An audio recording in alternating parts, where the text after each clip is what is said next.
Mara zote umekuwa ukisikia utavuna ulichopanda.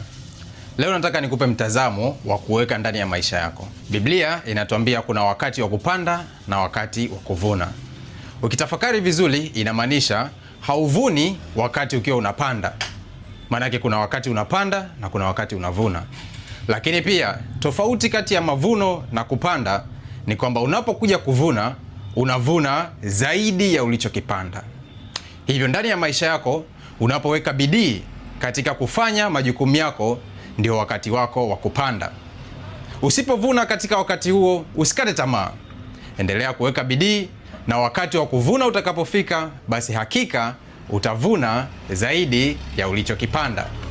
Hizi ni sekunde chache, tukutane tena siku nyingine.